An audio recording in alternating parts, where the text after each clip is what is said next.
Hello doctors. Anaesthesia जो कि एक दिन में भी तुम कवर कर सकते हो, छोटा टॉपिक है, छोटा सब्जेक्ट है जिसमें कि क्वेश्चंस 4-5 देखने को मिलते हैं। पिछले साल की अगर बात की जाए तो 4 इमेज बेस्ड क्वेश्चन आए थे। एक तो सीपीआर पे आया था, एक जो थ्रस्ट पोजीशन पे आया था, और एक तीसरा क्वेश्चन था कि ड्रग ऑफ चॉइस क्या होगी अगर उसकी कार्डियक सर्जरी प्रोफिलैक्सिस के दे रहे हैं तो, ठीक है, सीफाजोलिन वाली। तो इसमें तुम्हें मैं ओवरव्यू देता हूँ एक फटाफट, एनेस्थीसिया में क्या क्या पढ़ना है और क्या क्या आ सकता है। इमेज पढ़ लेना इसमें, ठीक है। पोजीशन दी जाती है, एक तो रोज पोजीशन होती है जो कि टॉन्सिलेक्टमी में दी जाती है, और स्निफ जो बार्किंग डॉग पोजीशन होती है जो कि इंट्यूबेशन के टाइम पे दी जाती है। दोनों को कैसे पता करोगे? शोल्डर को पुश करके नेक विजुलाइज कर रहे हैं तो टॉन्सिलेक्टमी वाली जो है रोज पोजीशन है, और इंट्यूबेशन के टाइम पे क्या होता है, एटलेंटो ऑसिपिटल को एक्सटेंशन करते हैं और जो सर्वाइकल जॉइंट को फ्लेक्शन करते हैं, ठीक। जैसे कि पिछले साल क्वेश्चन आया था ट्रिपल मैनुअल पे, क्या होता है, हेड को टिल्ट किया आपने, जॉ को थ्रस्ट दिया, ठीक। फर्स्ट, सेकंड, थर्ड, ये तीनों को मिला के ट्रिपल मैनुअर बोला जाता है, ठीक है। पिछले साल क्वेश्चन आ चुका है।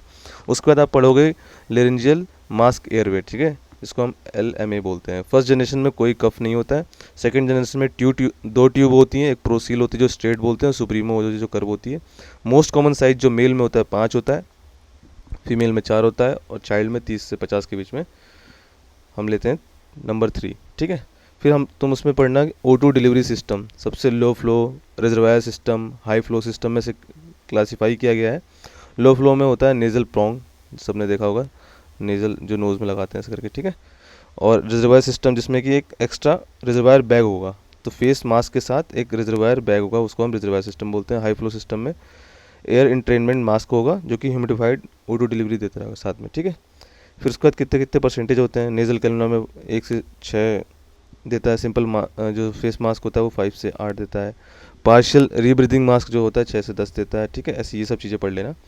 और दूसरी इमेज आई थी 2023 में, पिछले साल यानी कि during resuscitation when this position is indicated, कब करेंगे, जब बंदा अनकॉन्शियस होगा और पल्स होगी और ब्रीदिंग एब्सेंट होगी, ठीक है, ये ऑप्शन था इसका। फिर तुम उसमें सिलेंडर्स पढ़ लेना, कुछ जो सिलेंडर्स होते हैं, ब्लू बॉडी है, ठीक है, वाइट शोल्डर है, उसका पिन के क्या होगा, जैसे एंटॉक्स एग्जाम्पल एक मैंने दे रखा है, ठीक है, ये देख लेना आप। उसके बाद ETT ट्यूब पे भी आ सकता है, पक्का आएगा क्वेश्चन इस पे, ठीक है, इसको भी देख लेना, ठीक है। क्या कितना साइज होता है, इससे इसको क्या बोलते हैं, इसको क्या बोलते हैं, ठीक है। बिवेल्ड एज होता है, इसमें ये रेडियोग्राफिक मार्किंग होती है। फिर उसके बाद न्यूरोमस्कुलर मॉनिटरिंग कैसे करते हैं हम लोग, अल्नर नर्व से करते हैं। कौन सी मसल्स पे देखते हैं, एडेक्टर पॉलिसिस पे, ठीक। कैप्नोग्राफी क्या बताता है, एंड टाइडल वॉल्यूम बताता है सर्कुलेशन के दौरान और वेंटिलेशन के दौरान, ठीक। ऐसे करके कर्व आता है, ठीक है। हाइपर कैप्निक बोल देंगे और हाइपो बोलेंगे, ठीक है। जब 45 से ज़्यादा है तो हाइपर कैप्निक, और 35 से कम है तो हाइपो कैप्निक।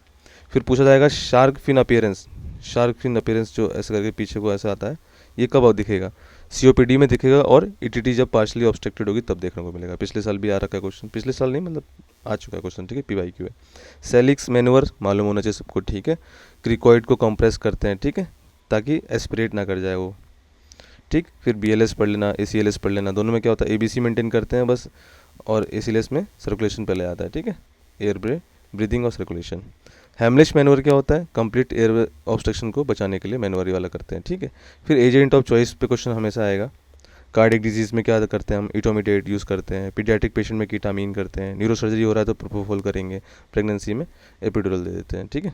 कॉम्प्लिकेशन इनके भी पढ़ने पड़ेंगे फिर, ठीक है। इटोमिडेटेड से क्या होता है, एड्रिनोकोर्टिकल इनसफिशिएंट होता है, ठीक है, जिसे हम और सिम्टम क्या मिलेगा, विरलाइजेशन मिल जाएगा, ठीक है। विरलाइजेशन और हिस्टोरिज्म में कंफ्यूज मत होना। प्रोपोफॉल की क्या कराता है, इससे कॉम्प्लिकेशन क्या होगा, एक्यूट रेफ्लेक्टिक ब्रेडिकार्डिया, ठीक है, मल्टी सिस्टम डिसऑर्डर हो जाएगा। एट्राक्यूरियम में इस पे क्वेश्चन आ रखा है बार बार, हॉफमन एलिमिनेशन द्वारा ये इसका मेटाबॉलिज्म होता है, ठीक है। क्या मेटाबोलाइट बनता है, लोडोनोसिन बनता है जो कि सीजर करा देता है, ठीक। और N2O से क्या होगा, विटामिन B12 डिफिशियंसी होगी। अभी इसके और आगे बताऊंगा मैं, 2 पार्ट में एनेस्थीसिया आपका कवर हो जाएगा, ठीक है। Thank you, stay tune.